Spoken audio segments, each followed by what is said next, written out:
નમસ્કાર દર્શક મિત્રો, આપ જોઈ રહ્યા છો નિર્માણ ન્યૂઝની વિશેષ રજૂઆત ટુ ધ પોઈન્ટ અને હું છું આપની સાથે કશિશ। દર્શક મિત્રો, જે રીતના ભારતના ઇતિહાસમાં સૌથી મોટું ડ્રગ્સનું રેકેટ જ્યારે પકડવામાં ભારતને સફળતા મળી છે, ગુજરાત એટીએસ અને કોસ્ટગાર્ડની જ્યારે મળીને તેમણે જે આટલું સૌથી મોટું ડ્રગ્સનું રેકેટ પકડ્યું છે। હવે આના જે કેસ છે તેના ઉપર જ્યારે આપણે વાત કરીએ તો ઈરાનથી જ્યારે આ બોટ આવી હતી અને પોરબંદરમાં પકડાઈ છે, તો એ બોટ જે શ્રીલંકા જતી હતી અને શ્રીલંકાના બદલે તેને પંજાબ રવાના કરી અને પછી પોરબંદર પોર્ટ પર તેને પકડવામાં આવી। હવે ઈરાની ઇસમો છે, સાથે અફઘાની ઇસમો પણ હતા, જેમને ગુજરાત એટીએસે હાલ તો તેમને રિમાન્ડમાં લીધા છે। 12 દિવસના રિમાન્ડ તેમને મંજૂર કરવામાં આવ્યા છે અને આગળની કાર્યવાહી હાલ તપાસનો ધમધમાટ શરૂ કર્યો છે। અનેક જે બીજી એવી એજન્સી છે, એનઆઈએ છે, એટીએસ, ઈડી, ત્રણેય એજન્સીઓ મળીને તપાસમાં જોડાઈ ગઈ છે હાલ। તો જે રીતના આ પરિસ્થિતિ, જે આખો જે ડ્રગ્સનો જે કેસ સામે આવ્યો છે, કુલ મળીને 150 કરોડ કરતાનો એટલો જે આ માલ જે જપ્ત કરવામાં આવ્યો છે, સાથે 30 કેજી હેરોઇન પણ જ્યારે જપ્ત કરાયો છે। તો આ જે ઇસમો છે એ અફઘાની પણ છે અને ઈરાની પણ છે એવું જ્યારે માનવામાં આવે છે। અને આ જે બોટનો માલિક છે ઇમામ બક્ષ, તે ઈરાનથી જ્યારે તેણે બોટ રવાના કરી હતી ને પછી શ્રીલંકાના બદલે જ્યારે પંજાબ જવાનું કીધું ત્યારે એટીએસને બાતમી મળી હતી ને તેમના દ્વારા જે સમગ્ર ઓપરેશન હાથ ધરવામાં આવ્યું હતું। હવે અનેક એવા પ્રશ્નો આના પછી એ સર્જાય છે કે જ્યારે અફઘાની ઇસમો હોય તો શું તાલિબાનનો આમાં હાથ હોઈ શકે? શું તેઓ ગુજરાત કે મહારાષ્ટ્ર બોર્ડ પર જ્યારે તેઓ ત્યાં પોર્ટ પર જે માલ તમામ જે હતો તે ઉતારવાના હતા, તો શું ગુજરાતને આમાં ડ્રગ્સના રવાડે ચડાવવાના હતા, મહારાષ્ટ્રને ડ્રગ્સના રવાડે ચડાવવાના હતા, પંજાબ ટાર્ગેટ હતું, સોફ્ટ ટાર્ગેટ કોણ હતું અને તાલિબાનો દ્વારા કોઈ આ સ્ટ્રેટેજી બનાવવામાં આવી છે કે કેમ? અનેક પ્રશ્નો હાલ તો સર્જાઈ રહ્યા છે। સિક્યોરિટીને પણ લઈને અનેક એવા સવાલો એક બાજુ ઊભા રહ્યા છે, બીજી બાજુ બિલકુલથી પ્રશંસનીય કામ તો કર્યું છે ગુજરાત એટીએસ અને કોસ્ટગાર્ડે મળીને। આના પર આપણે ચર્ચા કરવાના છે। ચર્ચા કરવા માટે આપણી સાથે પેનલ પર ગેસ્ટ ઉપસ્થિત છે અંબાલાલ ચૌહાણ, જે રિટાયર્ડ આઈપીએસ છે, અને વ્યસન મુક્તિ નિષ્ણાંત ડોક્ટર કલરવ મિસ્ત્રી। અંબાલાલજી, ડોક્ટર કલરવ, આ બંનેનું કાર્યક્રમમાં સ્વાગત। અંબાલાલજી, આપને પૂછવા માંગીશ સૌપ્રથમ, જે રીતના ગુજરાતમાં ડ્રગ્સની આવી રીતની એન્ટ્રી થાય છે, પ્રવેશ આપવામાં આવે છે, શું લાગે છે કોઈની રહેમ નજર હેઠળ કરવામાં આવે છે કે કેમ? પહેલી વાત એ છે કે આટલો મોટો જથ્થો આવે છે તો એનું ટોટલ ડિસ્ટ્રીબ્યુશન ગ્રાહકો ગુજરાતમાં હશે એવું મારું માનવું નથી। કારણ કે આ આટલો મોટો જથ્થો છે તો એ લોકોને સેફ જગ્યા, સલામત જગ્યા, એક વેરહાઉસ તરીકે વાપરી શકે, યુઝ થઈ શકે એવા કોઈ વ્યક્તિની અથવા એવી કોઈ જગ્યા હોય કે જે વ્યક્તિ એને પ્રોવાઈડ કરી શકે, એ એટલા માટે આવેલો હોય એવું લાગે છે। અને એમની જે બીજી 2-3 ટ્રાયલ, જે રીતે આપણે કહ્યું કે શ્રીલંકા લઈ જવાનું હતું અને બીજે પણ લઈ જવાનું હતું, એટલે આ એક વાત એ થાય છે। અને બીજી વાત એ થાય છે, અને એવું એ લાગે છે કે આઈએસઆઈ અને તાલિબાન એ બંને આમાં જોડાયેલા 101% હશે। કદાચ એમનો હિસ્સો વધતો ઓછો હોઈ શકે, એ જુદી વાત છે, પણ એનાથી એ લોકો 2 નંબરના પૈસા ઉઘરાવી શકે, જેમાંથી એ લોકો વેપન્સ ખરીદી શકે અને એમની જે સો કોલ્ડ જે રાજકીય ગતિવિધિઓ અને આતંકવાદી ગતિવિધિઓ છે એ ચલાવી શકે, એ છે। અને ત્રીજી વાત જે આપણે કહ્યું એમ, એટલે મોટા માથા એ ડાયરેક્ટ અથવા ઇનડાયરેક્ટ એ ચોક્કસપણે સંડોવાયેલા હોઈ શકે, એ સિવાય એ લોકો આટલી હિંમત કરે નહીં। અને કોસ્ટગાર્ડ પણ સતત 24 કલાક એ આપણી જે નોટિકલ માઇન્સ, 12 નોટિકલ માઇન્સ ભારતની જે સીમા હોય છે એ વોટર્સમાં અને ઇવન એનાથી આગળ પણ આપણું પેટ્રોલિંગ ચાલુ હોય છે। એટલે એટલું મોટું રિસ્ક કોઈ મોટા માથાની ઓથ હોય એ સિવાય એ લોકો એ લે નહીં, એ સ્પષ્ટપણે જણાઈ આવે છે। ડોક્ટર કલરવ, હવે આ જે આખો કન્સાઇનમેન્ટ હતો તે ગુજરાતમાં લેન્ડ કરવાના હતા કે કેમ તેની હજી સુધી ખુલાસો નથી થયો। એક બાજુ જ્યારે પંજાબ લઈ જવાના હતા કાં તો શ્રીલંકા, ગુજરાતમાં ડ્રગ્સનો ધંધો તો થાય જ છે। દારૂબંધી જેવો રાજ્ય હોય તેમાં ડ્રગ્સબંધી પણ છે જ નહીં, દારૂબંધી પણ ખાલી નામની છે, ડ્રગ્સબંધી પણ ખાલી નામની જ છે। અને ખાસ કરીને આપણે અમદાવાદની વાત કરીએ તો ગુજરાત રાજ્યમાં સૌથી ટોપ પર આવે છે અમદાવાદ, કે જ્યાં યુવાનો દ્વારા ડ્રગ્સનું સેવન કરવામાં આવતું હોય છે। આના પર આપ શું કહેશો? 100% સાચી વાત છે. આપણે જોઈએ છે કે ગુજરાતમાં આપણે જે નાર્કોટિક ડ્રગ્સ અથવા જે ઇલિસિટ ડ્રગનો મતલબ ગેરકાયદેસર ડ્રગ્સનું જે વેચાણ થાય છે અને તેના જે બંધાણીઓ છે, તે તમે કીધું એ પ્રમાણે ગુજરાતમાં હાઈએસ્ટ યુવા અવસ્થા અને રિસર્ચના આંકડાઓ તો એટલા પણ કહે છે કે છેલ્લા 2-3 વર્ષથી આ જે યુવા અવસ્થા ધન છે એમાં 37% જેટલું યુવાધન છે કઈ ના કઈ રીતે નશીલી દવાનું અથવા તો નશાલા પદાર્થનું સેવન કરે છે. આ નશીલી પદાર્થના સેવનમાં મોસ્ટ કોમન આવે છે કે ચરસ, ગાંજો, ભાંગ, અફીણ. હવે આજકાલ યુવા અવસ્થા એવી છે કે એકદમ ક્યુરિયોસિટી હોય છે, જેમ કે તમાકુ છે, બીડી છે, સિગરેટ છે, નીકુ છે, દારૂ છે, એ જાતનો એબ્સોલ્યુટ થઈ ગયું. એમને એવું લાગે કે આ તો બધા જૂના જૂના નશા છે. નવું નવું શું કરવું, એ લોકોમાં ક્યુરિયોસિટી હોય છે, આવેગતા હોય છે કે નવું શું આવ્યું છે. તે લોકો એક્સપેરિમેન્ટ કરતા હોય છે અને એક્સપેરિમેન્ટ અલગ પ્રકારના હેરોઇન છે, કેકોઇન છે, વીડ છે, ગાંજો છે, તે પ્રકારનું વ્યસન કરતા છે. આ વ્યસન કરવાનું પાછળનું મુખ્ય કારણ એવું છે કે સૌથી પહેલી એક વસ્તુ એવું હોય છે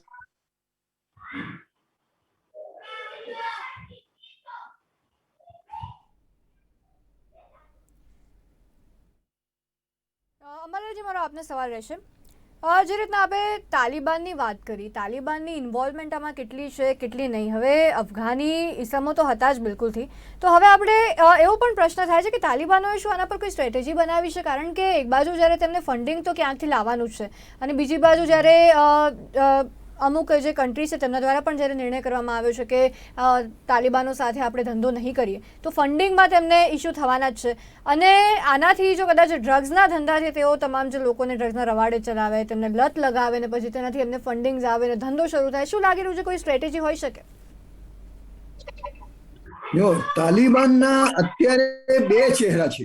એમનો એક ચહેરો એ છે કે અમે અત્યારે કોઈ દેશમાં રાજ્ય કરી રહ્યા છીએ, એટલે દેશના વડા તરીકે જે કોઈ જવાબદારીઓ હોય પોલિટિકલ પાર્ટીની અથવા એમની, એ જવાબદારીઓ અમે અદા કરીએ છીએ.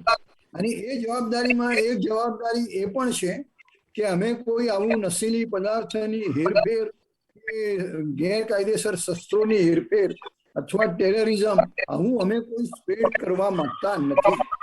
બટ ધી ફેક્ટ ઇઝ કે સત્ય હકીકત એ છે કે એ લોકોનો મોટો ભાગ અત્યાર સુધી એ એમાં સંડોવાયેલો હતો જ, ચાહે એ ટેરરિઝમ હોય કે પછી આ શસ્ત્રોની હેરફેર હોય ગેરકાયદેસર, કે અફીણ, ચરસ, ગાંજો, આ જે ડ્રગ્સ છે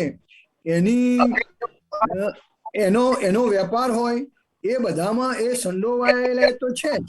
જ્યારે મેં કહ્યું કે ભાઈ ગુજરાતમાં પણ એ લોકો એક સેફ જગ્યા શોધતા હતા, એનો મતલબ એ નથી કે ગુજરાતમાં એના કન્ઝ્યુમર્સ નથી, પણ એ પૂરેપૂરો જથ્થો આટલો મોટો છે અને એમનો સેકન્ડ ઓપ્શન કે થર્ડ ઓપ્શન જે આપણે કહ્યું કે ભાઈ શ્રીલંકા કે પંજાબ કે હતો, તો દેટ ઇઝ પોસિબલ, એ પણ શક્ય છે. એટલે આ રીતે તાલિબાન એક જવાબદાર રાષ્ટ્ર તરીકે અત્યારે વર્તી રહ્યું છે એવું તો લાગતું નથી. અને કમનસીબે હવે આપણે એવું કર્યું છે કે અફઘાનિસ્તાનમાં આપણે ઘણું મોટું રોકાણ કરી નાખ્યું છે. ત્યાંનું સંસદ ભવન પણ આપણે બનાવી આપ્યું છે, બીજા રોડ બિલ્ડિંગ પણ બનાવી આપ્યા છે. એટલે આપણા માણસો પણ એમાં સીધા આડકતરા રીતે, એટલે નોટ ઓલ પણ મે બી સમ રોગ્સ, કેટલાક એવા તત્વો હોય કે એ સંડોવાયેલા હોય સીધા આડકતરા રીતે. અને ત્રીજી વાત અગત્યની એ છે કે આમાં ઓછા જથ્થામાં ઇન્ટરનેશનલ લેવલે ડ્રગ્સમાં એટલા બધા પૈસા છે કે કોઈને પણ એમાં જવાની, સંકળાવાની એમાં લાલચ થઈ જાય. અને એ હકીકત છે, પણ એનું કારણ ગમે તે હોય, પણ કોઈ પણ સંજોગોમાં આ ચલાવી લેવું જોઈએ નહીં. અને આટલો મોટો જથ્થો 3000 kg નો પકડાયો છે, તો એનો મતલબ એ થાય છે કે બીજા એનાથી નાના મોટા જથ્થા એ ઘૂસી ગયા હોવા જોઈએ. અને એમાં ચોક્કસપણે મોટા માથા પણ હોવા જોઈએ. અને તાલિબાન અને ISI પણ એમાં ચોક્કસપણે સંકળાયેલા છે. અને એમના જે તમે સ્લીપર સેલ્સ કહો કે એક્ટિવ સેલ્સ કહો, હાલ એક્ટિવ માણસો પણ છે, એ શ્રીલંકામાં પણ છે, આપણા દેશમાં પણ છે. ઈરાન, અફઘાનિસ્તાન, ઈરાનની તો કંપની જ છે એને બુક કરનાર હસન હુસૈન કરીને એક કંપની છે, એમણે એ ઈરાનની કંપનીએ જ આ અફઘાનિસ્તાનમાંથી કે ત્યાંથી બુક કરેલું છે. એટલે આ બધું જ એક વ્યવસ્થિત નેટવર્ક પહેલાથી તૈયાર છે. અને એ નેટવર્કના સહારે એમાં મોટા માથા પણ આવી ગયા. એટલે એ બધાના સહારે જ આ આવ્યું છે. અને કોસ્ટગાર્ડે જે કોઈ કામગીરી કરી છે એની સાથે આપણી જે કોઈ પોલીસ હોય, નાર્કોટિક્સના સેલના આપણા માણસો હોય, એ પણ એમાં બહુ સારી રીતે કામગીરી કરી છે. એ બિરદાવવા લાયક છે. અને ભવિષ્યમાં આપણો દેશ, ડોક્ટર સાહેબે કહ્યું એમ કે 37% ઓફ યુથ્સ એ લોકો આ સીધી આડકતરી રીતે એને કાં તો ચરસની ગોળીઓ કહો, કાં તો અફીણ કહો, LSD કહો, અથવા એના ઇન્જેક્શન કહો, એ રીતે એક અથવા બીજી રીતે આ ડ્રગ્સ સાથે સંકળાયેલા છે. એટલે એના કન્ઝ્યુમર્સ પણ છે. અને એ પ્રમાણે આ બધું એક રેકેટ, અને એ માત્ર ઇન્ડિયામાં જ છે એવું ને, એ વર્લ્ડ લેવલે ચાલી રહ્યું છે. અત્યારે પાકિસ્તાન, અફઘાનિસ્તાન, ઈરાન એના કેન્દ્રો છે, પણ સાથે સાથે બીજા દેશોમાં પણ આ જ પોઝિશન છે, વધતે ઓછે અંશે. અને જે ગરીબ દેશો કહેવાય, સોમાલિયા છે, ઇથિયોપિયા છે, ત્યાં આ પ્રમાણ વધારે છે. જી અંબાલાલજી, જે રીતના આમના દ્વારા કહેવામાં આવ્યું કે મોટા માથાની ઇન્વોલ્વમેન્ટ આમાં હોઈ શકે છે, તો જે રીતની કામગીરી ATS દ્વારા કરવામાં આવી છે, કોસ્ટગાર્ડ દ્વારા કરવામાં આવી છે, અન્ય એજન્સીઓ પણ જે રીતના તપાસમાં જોતરાઈ છે, તો બે બાજુ લાગી શકે. એક બાજુ કાં તો દેખાવ છે, કાં તો બીજી બાજુ જો એકચ્યુઅલમાં તેમના દ્વારા કામગીરી કરવામાં આવી રહી છે, તો શક્યતાઓ છે કે આ બધું જ થઈ જાય, પરંતુ જે એકચ્યુઅલી ગુનેગારો છે તેઓ છૂટી જાય અને ડ્રગ્સનો જથ્થો કદાચ એના ટાર્ગેટ પર પહોંચી જાય, જો મોટા માથાઓ ઇન્વોલ્વ હોય તો. 100% સાચી છે. જો આ જથ્થો જે પકડાયો એ ન પકડાયો હોત તો એમનું જે કોઈ ટાર્ગેટ છે ત્યાં સુધી એ લોકો પહોંચી ગયા હોત. અને આ તો પકડાયો છે જથ્થો છે, પણ મેં કહ્યું એમ કે જેટલો જથ્થો પકડાય છે એનાથી 3, 4, 5 ગણો જથ્થો છે એ ડિસ્ટ્રીબ્યુટ થઈ ગયેલો હોય છે. એટલે આ જે અંબાલાલજી, એવું કહી શકાય કે પકડાયો છે એના કરતાં જે બીજો ડિસ્ટ્રીબ્યુટ થઈ ગયો છે, તો પકડાયો છે એટલે મતલબ ઇન્વોલ્વમેન્ટ જેને પકડ્યું છે એમની પણ એટલી છે કે પછી એમને કરવું પડી રહ્યું છે મોટા માથાના કારણે? ડિસ્ટ્રીબ્યુશન તો બી થયું છે, એટલો પકડાવાનું નાટક કરીને, શું લાગે છે? પકડાવાનું નાટક છે એવું આ જથ્થો જોતા એ લાગતું નથી. અને એ રીતે આપણે કોસ્ટગાર્ડ અને ATS ને આપણે બ્લેમ ન કરી શકીએ, પણ એમાં પણ આવા એલિમેન્ટ્સ જરૂર હોય છે. કોસ્ટગાર્ડ છે, ATS છે, પોલીસ છે, CBI, દરેકમાં અમુક પ્રકારના જેને કહેવાય કે દેશદ્રોહી આપણે તત્વ કહીએ અથવા સમાજ વિરોધી તત્વો કહીએ, એ એમાં હોય જ છે. અને એમની પણ સીધી આડકતરી રીતે અને ટોપ લેવલ સુધી એનું બધાનું મિલી ભગત હોય જ છે. અને તો જ આટલું મોટું કામ એ લોકો લઈ શકે. અને એને આમાં એ લોકો નિષ્ફળ ગયા. આ પર્ટિક્યુલર કન્સાઇનમેન્ટ એ લોકો એ ચોક્કસ એમાં સફળ થયેલા હશે અને થઈ રહ્યા છે. ચર્ચાને કન્ટિન્યુ કરીશું એ પહેલાં ડૉક્ટર કલરવ આપને પૂછવા માંગીશ કે જે રીતના આપણે ડિસ્કશન કર્યું કે તાલિબાનીઓ જો કદાચ તેમને એવું હોય કે કદાચ તેમને જે રીતના ફંડિંગની જરૂર છે હાલ, તો તેમના દ્વારા ડ્રગ્સનો આવી રીતનો ધંધો કરીને કોઈ પણ સ્ટેટ હોય, ગુજરાત હોય, મહારાષ્ટ્ર હોય, પંજાબ હોય, કોઈ પણ સ્ટેટના લોકોને આવી રીતના ડ્રગ્સના રવાડે ચડાવીને નશામાં તેમને નશો થઈ જાય, એડિક્શન થઈ જાય, એટલે ધંધો પછી કન્ટિન્યુ જ રહે, તેઓ મગાવ્યા જ કરે, કારણ કે ડ્રગ્સ વસ્તુ જેવી છે. તો તેમનું સોફ્ટ ટાર્ગેટ મેન કયું વર્ગ હોય છે? આમાં આઈડિયલી આપણે જોવા જઈએ કે ડરની નીતિથી આપણે કોઈની માનસિકતા બદલી શકતા નથી, પણ ડરની નીતિથી આપણે થોડો ઘણો અંશુક મેળવી શકીએ છીએ. હવે આજકાલ આપણે જોઈએ છે કે જે યુવા અવસ્થા છે એ મોસ્ટ વલ્નરેબલ પીરિયડ કહેવાય, એકદમ ક્રિટિકલ સિચ્યુએશન કહેવાય. આપણે જો માનસિક બીમારીની વાત કરીએ તો નિયરલી 60 થી 70% જે પબ્લિક છે જેમને ડિપ્રેશન, એન્ઝાયટી, વિચારવાયુ, ઇન્સોમિયા, નાની વાતમાં ગુસ્સો, ચીડચીડાપણ, તે ઘણું બધું સ્ટ્રેસના રિલેટેડ હોય. અને આંકડાઓ એ પણ કહે છે કે મેક્સિમમ સ્ટ્રેસ છે 18 વર્ષથી 26 વર્ષની અથવા તો 35 વર્ષની ઉંમરમાં જ હોય છે. એમાં સ્ટ્રેસનું મુખ્ય કારણ એવું હોય છે કે કેરિયર રિલેટેડ સ્ટ્રેસ હોય, આર્થિક સંકળામણ હોય, અથવા તો ફેમિલી પ્રોબ્લેમ્સ હોય, અથવા તો રિલેશનશિપ પ્રોબ્લેમ્સ હોય, અથવા તો અફેર્સ હોય કે ગર્લફ્રેન્ડ બોયફ્રેન્ડ રિલેટેડ હોય. આ સ્ટ્રેસના લીધે યુવા અવસ્થા એમને ટેમ્પરરી ગ્રેટિફિકેશન મળે. એટલે આજકાલનું આપણે જોઈએ છે કે લોકોને શોર્ટકટ એક થેરાપી મળે. તે શોર્ટકટ અપનાવવા માટે વિવિધ પ્રકારના નશા કરે છે, જેમાં આપણે જેમ વાત કરીએ પ્રમાણે તમાકુ, બીડી, સિગરેટ, દારૂ એ ઓલ્ડ એજ થઈ ગયું છે. આજકાલના યુવાસ્થામાં નવું શું છે, ક્યુરિયોસિટી હોય છે. એ જ પ્રમાણે એ લોકો જે વીડ છે, ગાંજો છે, ચરસ છે, એનો નશો કરે છે. આ નશાથી મગજમાં ચોક્કસ પ્રકારના હેપી હોર્મોન્સ કહેવાય છે, જેને ડોપામિન અને નોરેડ્રીનાલિન કહેવાય છે. આ ડોપામિનના લીધે શું થાય છે કે તમારું ટેમ્પરરી જે બી સ્ટ્રેસ છે દૂર થઈ જાય છે અને તમે એક જન્નત જેવી અથવા તો એકદમ આહલાદક અનુભવ કરો છો. આ પ્રકારના લીધે યુવા અવસ્થા કન્ટિન્યુઅસ એના ચેઇન સ્મોકર્સ અથવા તો એડિક્ટેડ થઈ ગયા. હવે હવે આપણે જે વાત કીધી કે આ પ્રકારની એક્ટિવિટીઓ ગતિવિધિઓનું મુખ્ય તર્ક વિતર્ક શું હોય છે કે સૌથી પહેલા છે કે આ લોકોને યુવાવસ્થાને સોફ્ટ ટાર્ગેટ બનાવવા છે. આ સોફ્ટ ટાર્ગેટ બની એ લોકોને પેડલર તરીકે યુઝ કરે છે. અને આપણે જેમ વાત કરી કે આ જો ગતિવિધિઓ તો આ તો અત્યારે આપણને ઉપર છેલ્લું દેખાય છે, પણ એના અંદર ખાને ઘણા બધા ડ્રગ્સના ધંધા જે થઈ રહ્યા છે જેના પડઘા અમે ઓપીડીમાં અને હોસ્પિટલોમાં જોઈ રહ્યા છે. તમને જાણતા નવાઈ લાગશે કે એઝ અ વ્યસન મુક્તિ નિષ્ણાત તમે જે રિહેબ સેન્ટર ચલાવીએ છીએ તેમાં 14 વર્ષના, 16 વર્ષના, 12 વર્ષના, 18 વર્ષના બાળકો હોય છે જે ભણતા હોય છે ને સાલે વીડ કે ગાંજો કે હેરોઇનને એડિક્ટેડ હોય છે. તે એવી રીતે આ સંક્રમણમાં ફસાઈ ગયેલા હોય છે કે એવી રીતે ઇમોશનલી અને ગમે તે રીતે બ્લેકમેલ કરવામાં આવે છે. જો તમે આજે તમને ડ્રગ્સ આપવું જોઈએ તમારા ફ્રેન્ડ્સને કે કલીગ્સને નહીં વેચો તો તમારી જે એક્ટિવિટી છે તમે સોશિયલ મીડિયામાં પરમિટ કરી દઈશું અથવા તો આગળ જતા તમારા માતા પિતા અથવા પેરેન્ટ્સને અથવા તો ટીચર કે પ્રિન્સિપાલને કહી દઈશું. તો એ એવા માયાજાળમાં ફસાઈ ગયા છે કે કંઈક તેને એટલે પેડલર તરીકેનો ઉપયોગ કરવામાં આવે છે અને આમાં તેમને આર્થિક લલચામણ આપવામાં આવે છે. અમને ઘણા બધા જે વિક્ટિમ્સ છે જે ભોગ બનેલા છે જે વ્યસન મુક્તિ માટે અમે આવે છે જે અમે કાઉન્સેલિંગ કરી સાયકોથેરાપી કરી એનાથી ખબર પડે છે કે બાળક જે સ્પેસમાં હતું એ પેડલર તરીકે યુઝ કર્યો અને તેને આ પેડલર તરીકેની એક્ટિવિટીમાં ભાગ લઈને 1.5 ને 2 ને 2.5 લાખ રૂપિયા કમાયેલા છે અને આ પૈસાની કમાણીમાંથી પોતાના મોરસો પૂરા કરે છે અને વિવિધ પ્રકારના નશા લે છે. તો એક ઘણી જે ગતિવિધિઓ છે જેમાં આપણે ખરેખર ભાગ લેવો પડે, જેમાં આપણે જોઈન્ટ એક્ટિવિટી દ્વારા વિવિધ પ્રકારના એનજીઓસ છે અથવા તો એટીએસ ની અભિયાન ચલાવવા જોઈએ જેથી આપણે આપણું યુવાધન બચાવી શકીએ છીએ અને નશાના રવાડે ચાલતું અટકાવી શકીએ છીએ.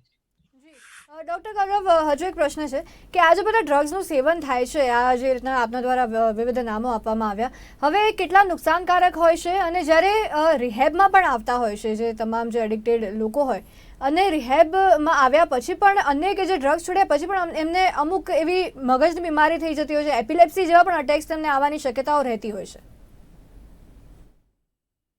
આમાં આપણે એક વાત કરીએ કે વ્યસન એક એવું વ્યસન છે કે તમને શરીરને અને મગજને એની આદત પડી જાય છે અને અમુક ક્વોન્ટિટી કે અમુક પર્ટિક્યુલર ટાઈમે જો વ્યસન શરીરમાં કે બ્લડમાં કે મગજ સુધી ના પહોંચે તો એના વિડ્રોલ સિમ્પટમ્સ આવે. જેમ કે આપણે વાત કરીએ કે આપણે ચા પીવાની આદત હોય અને સવારે ચા ના મળે તો આપણો ચીડિયો સ્વભાવ થઈ જાય, નાની નાની વાતમાં ગુસ્સો અને મૂડ સ્વિંગ્સ આવે. તેવી જ રીતે આ વ્યસની જો શરીરમાં કે મગજમાં ના મળે તો તેના વિડ્રોલ સિમ્પટમ્સ આવે છે. એમાં તમે જેમ કીધું એ પ્રમાણે મગજમાં ખેંચ આવવાની ચાલુ થઈ જાય છે અથવા તો છૂટી ચીજ વસ્તુઓ ફેંકે, વડીલોની સામે તોછડું વર્તન કરે, ઘરમાંથી જૂઠું બોલીને ચોરીઓ કરે અથવા તો એમને ભ્રમણાઓ થવા પડે. ધારો કે બે લોકો વાતો કરતા તેમને લાગે મારા વિશે વાતો કરે છે, મારી નિંદા કરે છે, મારી ટીકા કરે છે, કોઈએ મારે કેમેરો જાણી ગયો છે, પોલીસ મારી પાછળ પડી છે, એવો તરત ગભરાઈ જાય છે અને ડરનો સામનો કરવો પડે છે. એ પોતાની બંધ રૂમમાં એકલો રહે છે, મનમાં વાતો કરે, ઈશારા કરે, 10-15 દિવસ સુધી નાય નહીં અને આખી એની પર્સનાલિટી ચેન્જ થઈ જાય છે. એટલી હદે અમે બાળકો જોયેલા છે કે જેને મગજના શોખ પણ અને સેક થેરાપી પણ આપવી પડે છે અને કાઉન્સેલિંગ માંથી બહાર કાઢવી પડે છે. તો તમે કીધું એ પ્રમાણે શારીરિક સ્વાસ્થ્યની સાથે સાથે માનસિક સ્વાસ્થ્ય એટલું બધું બગડી જાય છે કે આ તમને આગળ જતા એને 2 કે 5 વર્ષ સુધી અથવા તો લાઈફ ટાઈમ માટે બી રિહેબ કાઉન્સેલિંગ અથવા તો વ્યસન મુક્તિની દવા ચાલુ રહી શકે છે. મલ્લાલજી, આપણે ફરી પેલી જે વાત કન્ટિન્યુ કરીએ કે હાલ જે રીતની આ પરિસ્થિતિ સર્જાઈ છે, હવે ગુજરાત જેવું રાજ્ય કે જ્યાં દારૂબંધી છે તો પણ દારૂ તો મળે છે ખુલ્લેઆમ, હવે ડ્રગ્સ બંધી છે તો પણ ડ્રગ્સ પણ હવે અવેલેબલ લોકોને થઈ જ રહ્યા છે. જે રીતના ડૉક્ટર કલરવ દ્વારા કહેવામાં આવ્યું કે અનેક એવા પેશન્ટ્સ તેમણે જોયા છે તો બિલકુલથી ડ્રગ્સ બંધી તો છે જ નહીં. તો કાયદાને કેટલું કડક કરવાની જરૂર છે. બીજી બાજુ એટીએસ કોસ્ટગાર્ડની કામગીરી બિલકુલથી આજે તેમણે કેસ જે આખો ઝડપ્યો છે પ્રશંસનીય તો કહી શકાય, બિલકુલથી આવકારદાયક છે, પરંતુ હજી પણ કેટલા સુધારા એમાં લાગી શકે છે કારણ કે લોકોએ હિંમત તો કરી કે ગુજરાતમાં આવી રીતના આખી બોટ ઉતારી દીધી, તો હજી કેટલા સુધારા આમાં જરૂરી લાગી રહ્યા છે કાયદામાં અને કામગીરીમાં?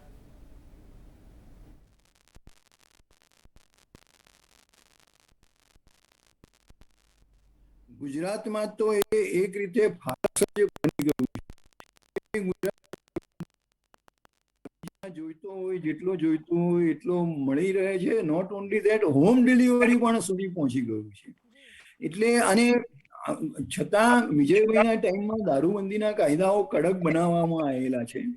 પાસાના કેસોના પ્રમાણ પણ વધારે છે. યુએપીએ એક્ટ પણ એમાં લગાવવામાં આવે છે. પણ આપણી જે કાયદા પદ્ધતિ એવી છે કે છેલ્લે સજાનું પ્રમાણ એનું બહુ ઓછું છે અને જ્યારે ટ્રાયલ કોર્ટમાં સજા થાય તો પછી ઉપલી કોર્ટમાં, હાઈકોર્ટમાં, સુપ્રીમ કોર્ટમાં પણ જો મોટો જથ્થો હોય, માણસ પહોંચેલો હોય તો એ ત્યાં સુધી પણ પહોંચે છે અને છેલ્લે એ નિર્દોષ છૂટી જતા હોય છે અથવા બહુ ઓછી સજામાં કે એમાં એ પરિણમતું હોય છે. એટલે આ એક વાત છે દારૂબંધીની. નાર્કોટિક્સમાં તો ઇવન ફાંસીની સજા સુધીની જોગવાઈ છે.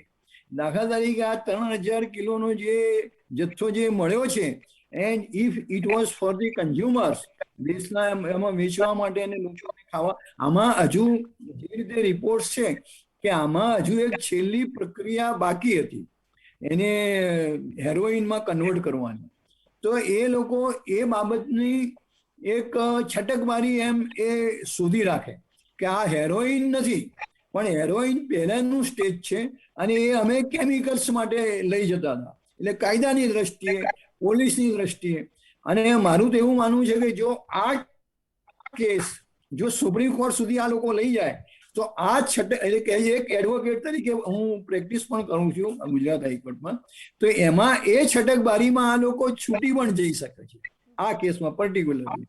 પણ એ કોઈ પણ પ્રકારનું જે ડ્રગ્સ છે એ ડોક્ટર સાહેબે કહ્યું એમ કે એની શરૂઆત યુવાવસ્થામાં જ થઈ છે. They are more vulnerable. આજે માની લો કે 10 વર્ષના એક બાળકને કોઈની પાસેનું કોઈ પુસ્તક એક સારું લાગ્યું કે એક સારી પેન લાગી, એ લઈ લેશે, પડી હોય, પેલાની પડી ગઈ હોય છે ત્યાં લઈ લેશે. હવે એને એ ખબર નથી કે ચોરી કરી રહ્યો છે, એ ગુનાખોરીમાં રસ્તે જઈ રહ્યો છે, કારણ કે એ સમયે એટલી ઉંમર પાકટ નથી હોતી. તમને કોઈ વસ્તુ કિંમતી વસ્તુ તમને જડી હોય રસ્તામાં તો ઇટ ઇઝ યોર ડ્યુટી કે તમે પોલીસ સ્ટેશનમાં, નજીકના પોલીસ સ્ટેશનમાં એ જમા કરાવી દો. But we don't know anything, અને ભાગ્યે જ કોઈ પોલીસ સ્ટેશનમાં આ રીતે વસ્તુઓ એ જમા થાય છે. આ એક વાત છે. એટલે જે નાના બાળકના સ્ટેજમાંથી ખાસ કરીને 10-12 વર્ષ પછી આ સ્ટેજ શરૂ થતું હોય છે. પછી જેમ યુવાન થતો જાય છે, 18 વર્ષ 20 વર્ષ, તો એમાં પછી એ નશામાં શરૂઆત ધારો કે બીડીથી કરી હોય, સિગરેટથી કરી હોય, પછી કોઈ વખતે બિયરથી એમ શરૂ કરે, તો બિયરમાં એટલી કીક એને નથી આવતી એટલી એ ફોરેન લીકર કે બીજું સિવાસ રીગલ કે આ તે એ પીવે. એટલે એ બાજુ જાય છે. અને એમાં પણ જે ડ્રગ્સ અને એ પણ વ્યવસ્થિત રેગ્યુલર પ્રમાણમાં લેનારા જે છે એ મોટે ભાગે પૈસાદાર માણસો વધારે હોય છે, કારણ કે પોતાના છોકરાઓને જ્યારે જે ગરીબ અથવા મધ્યમ વર્ગના છોકરાને સ્કૂલને પુસ્તક લાવવા હોય, ટ્યુશનની ફી ભરવી હોય, તો એના મા બાપ ફાંફા મારતા હોય છે કઈ રીતે કરવું. ત્યારે પૈસાદારના છોકરાઓને હજારો રૂપિયા એને પોકેટ મની તરીકે મળતા હોય છે, અને એ રીતે એ લોકો પણ એમાં ફસાતા હોય છે. અને બીજું આ વેચનારાઓનું પણ એક એવું એક મોડસ ઓપરેન્ડી છે કે શરૂઆતમાં ફ્રીમાં આપશે, અને પછી એમને ખબર છે કે આ માણસ ભલે 2-4 વખત ફ્રીમાં લઈ જાય, પણ પછી આપણો કાયમી ગ્રાહક એ આખી જિંદગી માટે બની જવાનો છે. અને એ કાયમી ગ્રાહક બને એટલે સમજો કે એની લાઈફ આખી એ સ્પોઇલ થઈ જવાની છે. અને એના કારણે ડોક્ટર સાહેબે જણાવ્યું એમ કે મગજના રોગો છે, બીજા રોગો છે, એમ ઘણા પ્રકારના એને પ્રોબ્લેમ પણ, શારીરિક પ્રોબ્લેમ પણ થાય છે. અને પછી એ લત પડી જાય તો ઘરમાં વાસણો છે, ટીવી છે, ફ્રીજ છે એ પણ વેચી અને છેલ્લે ઘર વેચીને પણ એ પોતાનો નશો એ પૂરો. એટલે આ બધા પ્રોબ્લેમ છે.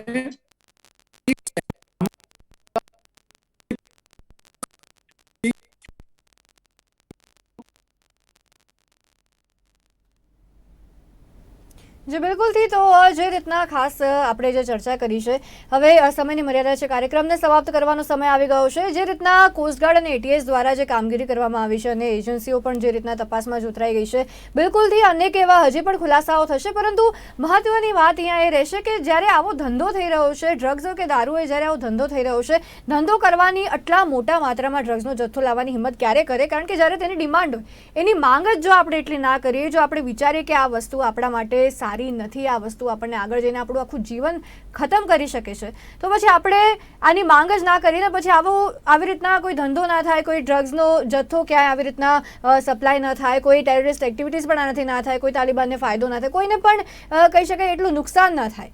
તો આપણે ખાસ ધ્યાન રાખવાનું છે કે આવી બધી વસ્તુઓથી બિલકુલથી દૂર રહેવાનું છે, ખાસ કરીને યુવા વર્ગે, કારણ કે યુવા વર્ગ હંમેશા સોફ્ટ ટાર્ગેટ રહેલું હોય છે અને યુવા વર્ગ હંમેશા ઇઝીલી ડ્રગ્સ લેતું થઈ જાય છે. દર્શક મિત્રો, ખાસ જ્યારે આપણે આની ચર્ચા કરી છે, ચર્ચા કરવા માટે આપણી સાથે જોડાયા હતા રિટાયર્ડ આઈપીએસ અંબાલાલ ચૌહાણ અને વ્યસન મુક્તિ નિષ્ણાંત ડોક્ટર કલરવ મિસ્ત્રી. ડોક્ટર કલરવ, અંબાલાલજી, આ બંને અમારી સાથે કાર્યક્રમમાં જોડાયા, આપનો ખૂબ આભાર. દર્શક મિત્રો, ટુ ધ પોઈન્ટમાં આજે બસ આટલું. જવાના વિષયો સાથે ફરી મળીશું. ત્યાં સુધી કશિશને આપશો રજા. નમસ્કાર.